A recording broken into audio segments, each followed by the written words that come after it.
What's going on, guys? Welcome back to the channel. Welcome back to another video. It's Ron Yates here. Appreciate you guys hanging out with me for another one.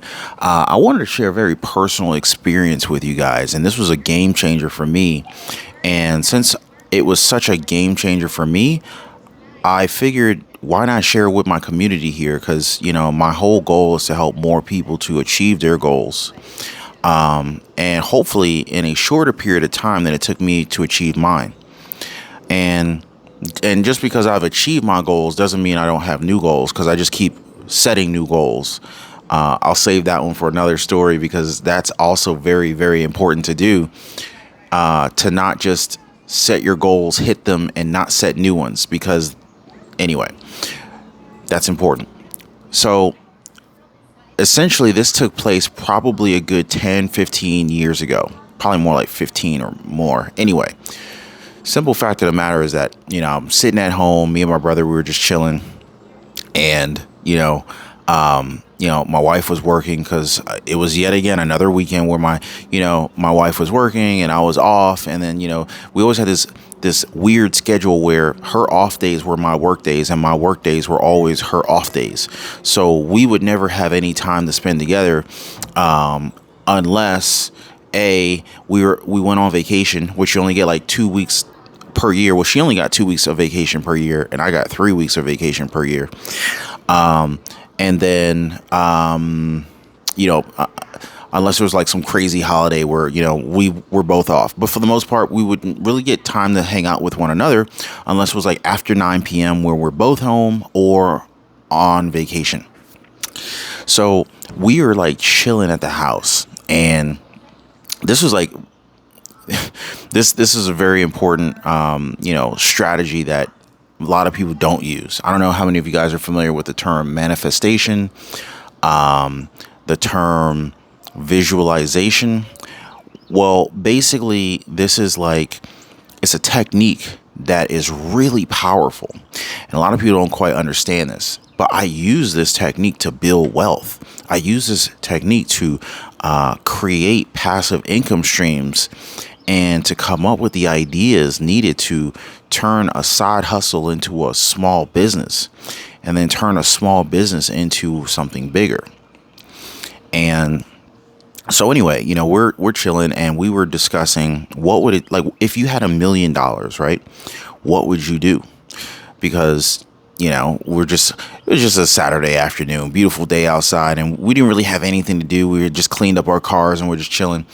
And he asked that to me, and I said, I don't think I would really do anything that much different than what I'm doing right now, because I enjoyed my Saturdays. You grind all week. I work my 9 to 5.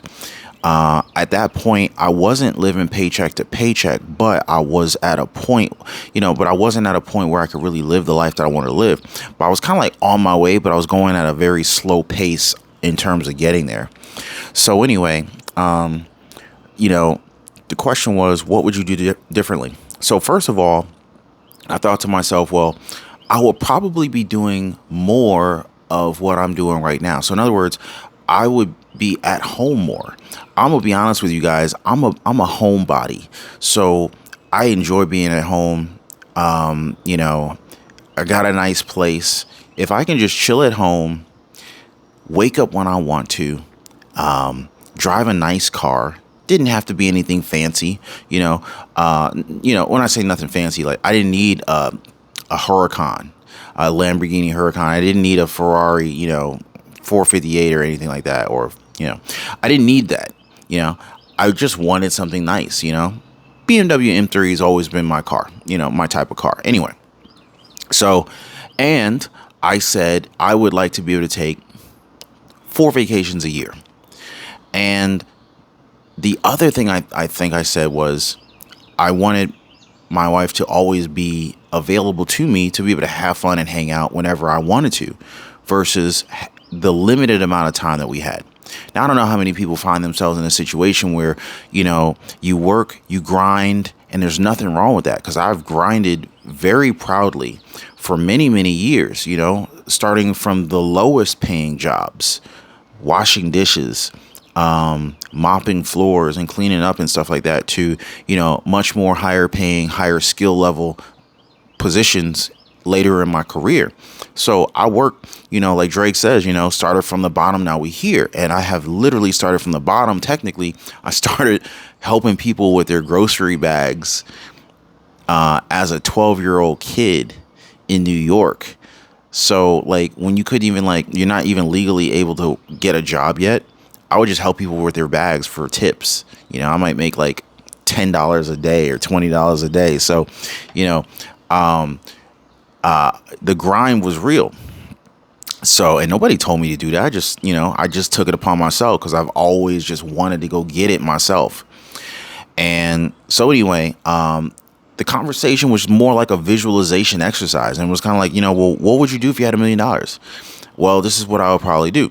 Now, at the same time, it was kind of like, having $1 million, I still wouldn't retire because it wasn't $1 million isn't and wasn't enough to be able to retire, but it was enough where you were getting close to having that FU money.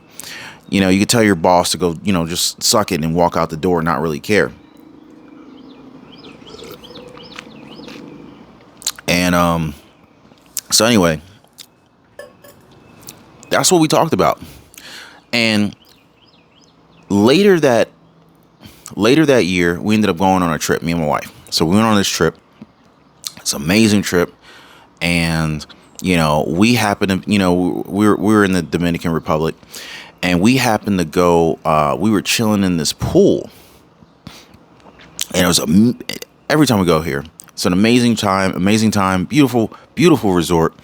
And, we flew Southwest, we just love the whole taking a trip experience, planning the trip, looking at these different resorts on Expedia and Travelocity. And we ended up usually booking through Expedia just because we ain't trying to go to all these different trip websites, wasting time, trying to save maybe $50 by the time you compare all of the different packages. You're not saving that much money. So I was like, man, we're going to book through Expedia almost every single time. And this is before I got smart and I learned how to leverage my credit cards to basically allow us to take trips and vacations for free.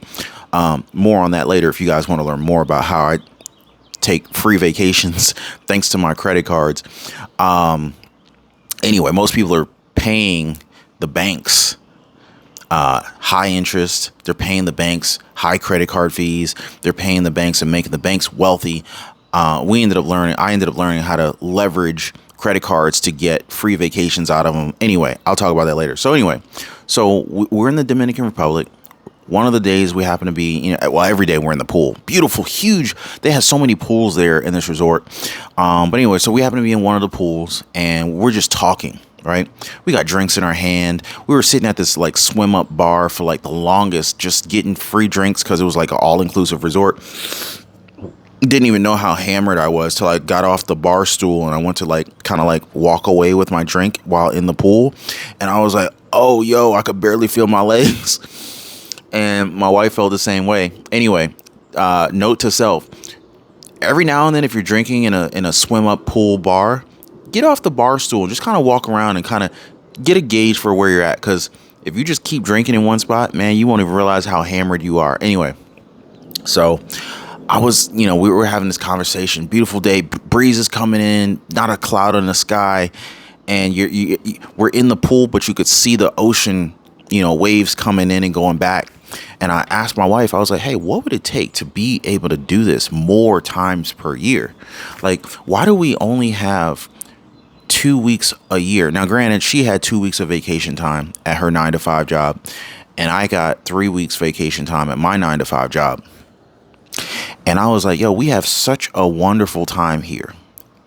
And it's wonderful while we're here, but it sucks that out of 52 weeks a year, the average American is only getting 2 to 3 weeks of vacation time. And so we're limited on how many times we could come here. Even if we could afford to come here more often, it was kind of expensive at the time. Even if we could afford to come here more often, we didn't have the time availability, the time flexibility to be able to come more often, even if we could afford to come more often. And so I was like, man, how can we do this? And this was a moment that I kind of like thought about while I'm in the pool, beyond inebriated with my drink in my hand. And I'm like, come on, we got to come up with a way. We have to come up with a way. Like, we only have 4 more days at this beautiful resort.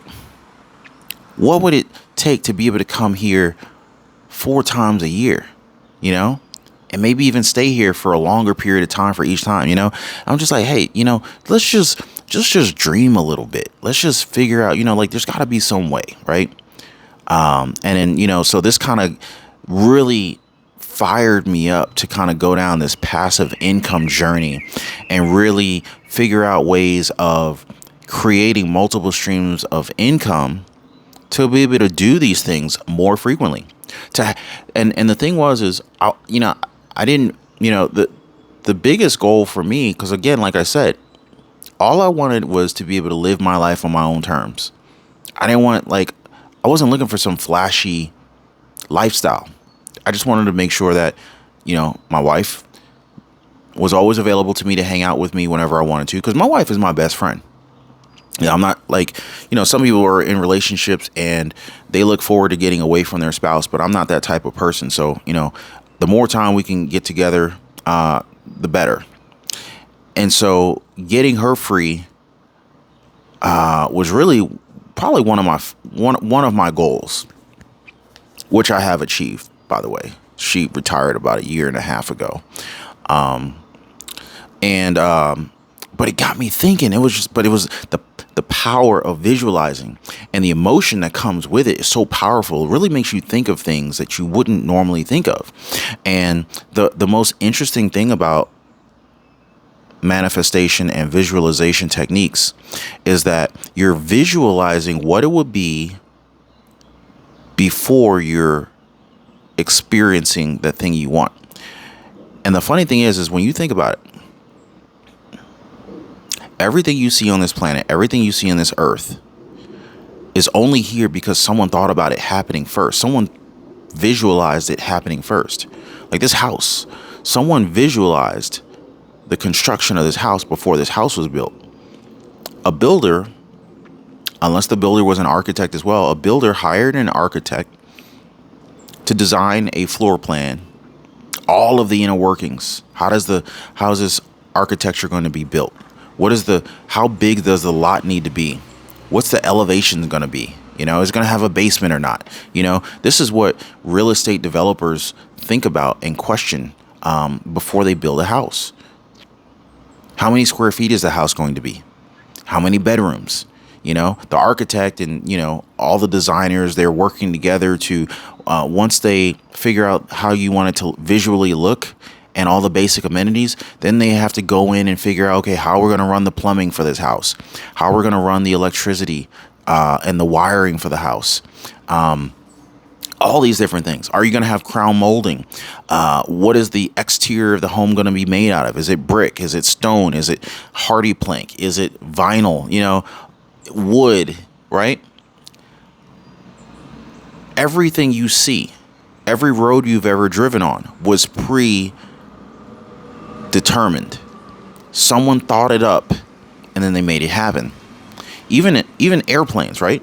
Like there was a time where flying was not even, it was like, there's no, you can't fly. There's no such thing as flying until someone decided to figure out how to make it happen through, you know, visualization, planning, testing, multiple iterations of failures until there's a success. And, you know, multiple iterations of failures, learning from those failures and eventually having a success. And this is how it works, guys. Now, another notable experience I had was while I was on this vacation. And it's also funny how when you visualize and you manifest things, you begin to attract certain things into your life. And it's amazing. I always find this so fascinating how when I manifest things, certain people come into my life who it's like, where did you come from? Certain things happen. And you begin to become a magnetic force in the universe, and before you know it, you're pulling people and circumstances into your life that bring you closer and bring your goals closer to you. Most people chase money, but you can learn to have money chase you.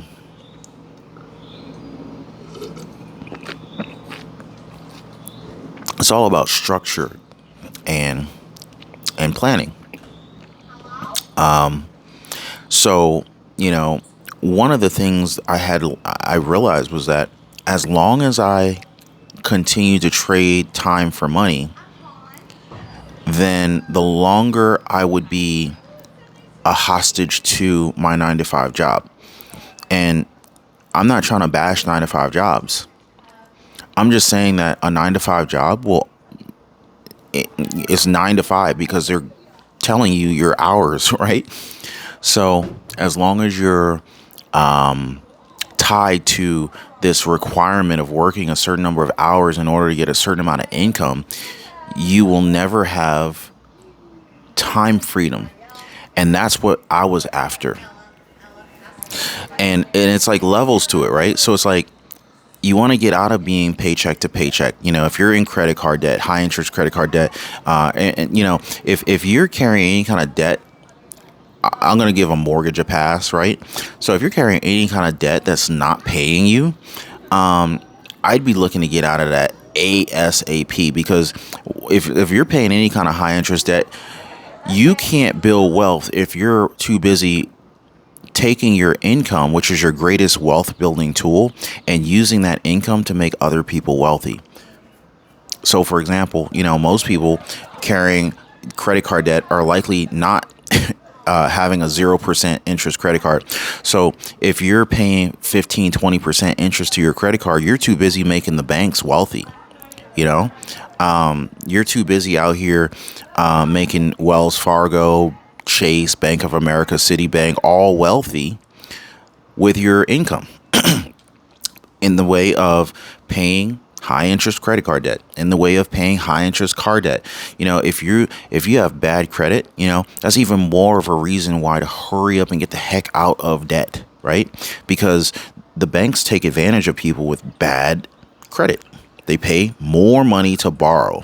Their debt is so much more expensive, right? Car loans, credit cards, mortgages, they're all significantly much more expensive if you have less than optimal credit, right?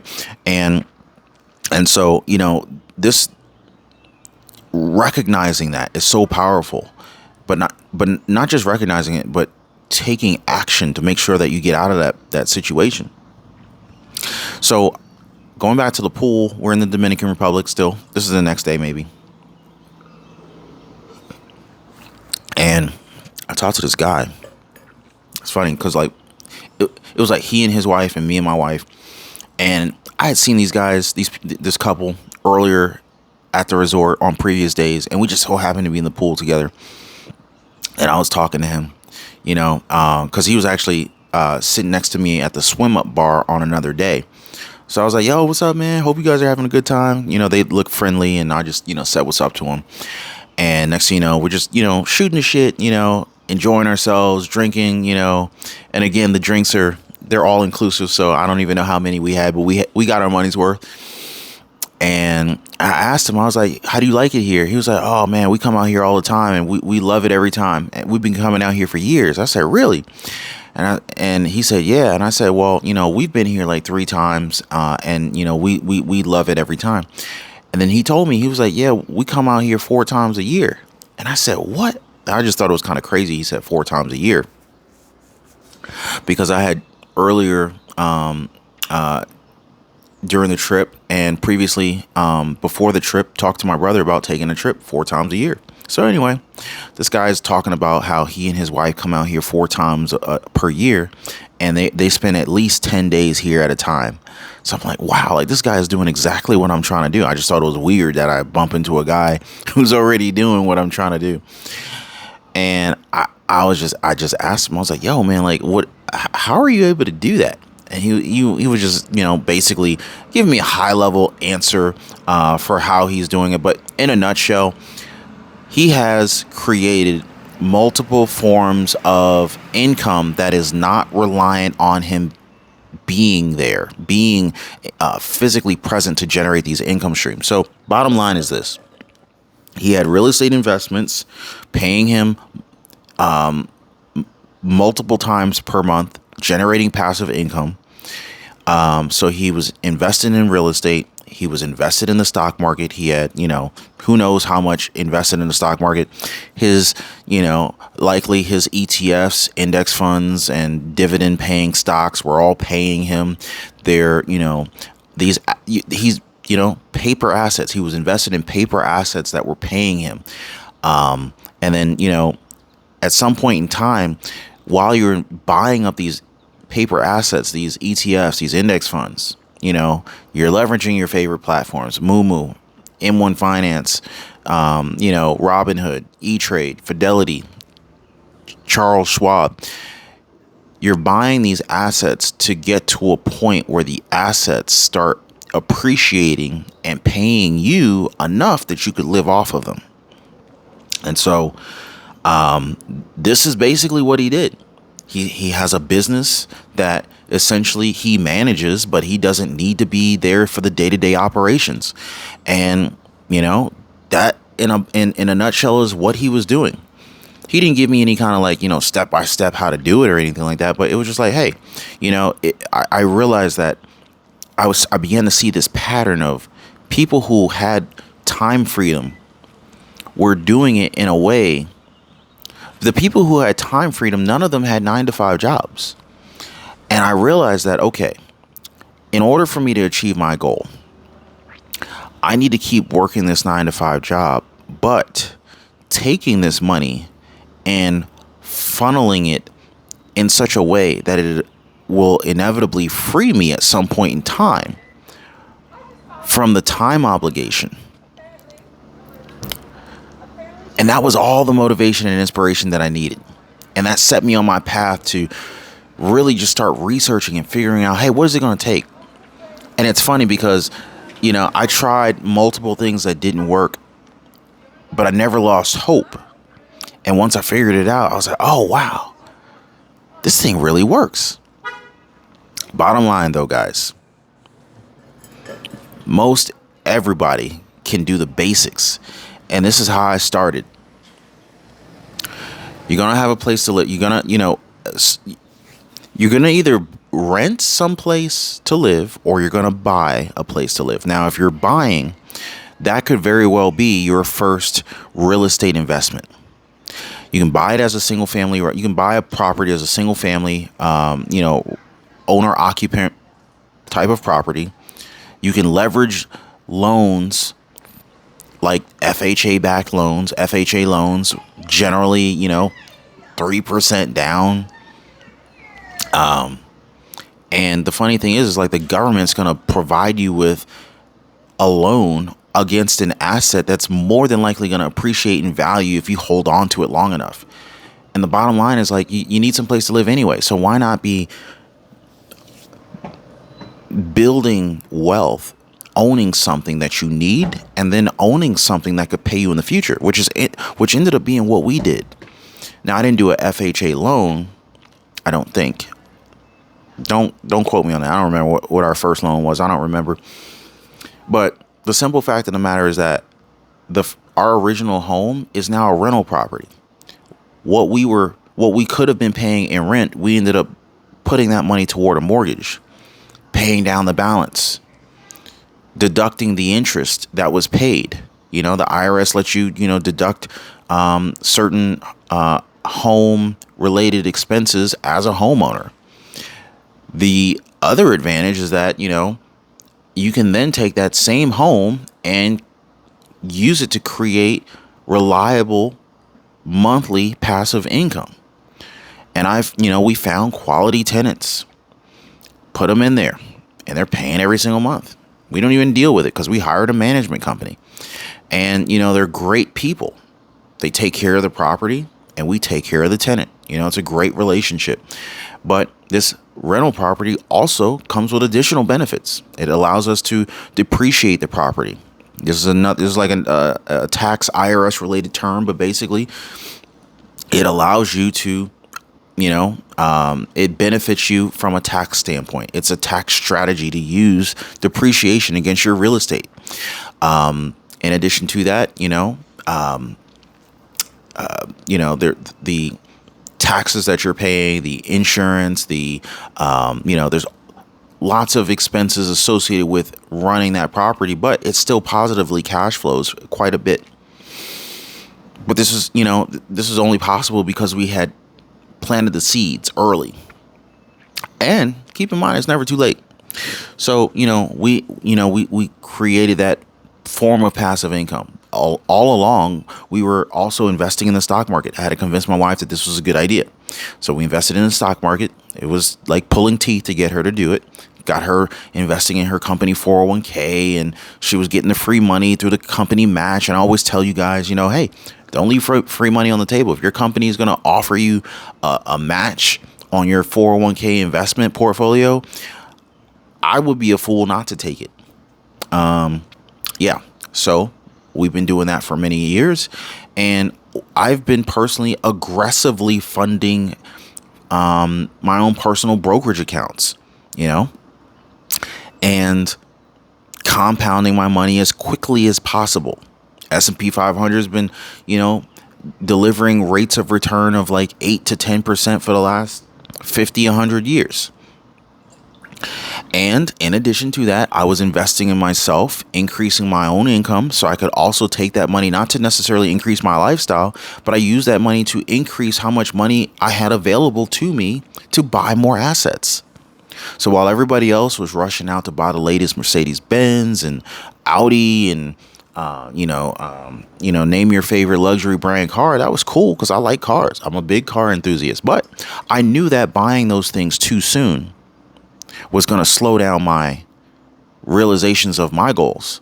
So I got really, really good at delaying gratification. Now I can go buy any car I want. I don't need a bank. I just go out there and bring my checkbook and buy a car. I don't care. It doesn't matter. Mercedes-Benz, BMW. I can go do these things now because of the things I did before. And I'm not trying to brag. I'm just trying to share my experiences with you guys to let you know what is possible, because I didn't know what was possible before I started on this journey.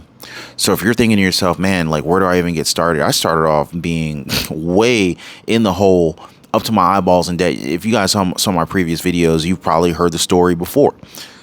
So I started from nothing. I started with less than nothing, because when you have debt, you're under zero. I had less than zero. So anyway, I just want to share some of this information with you guys because, these are some life-changing experiences that, some people have. And unfortunately, I met people that are way older than me who never had these experiences. And I feel like, man, it's sad that some people never get exposed to this. And so if I can just help one person, I just feel amazing to know that I have done that. So anyway, I hope you guys found some value in this video. I didn't mean to make it so long, but this was life-changing for me. I hope it's life-changing for you guys. If you made it this far, drop a like for the video. Also consider subscribing and share this video with a friend. Share this video with somebody who needs to hear this. Don't be a slave to debt. Build your assets and have fun. Y'all be safe.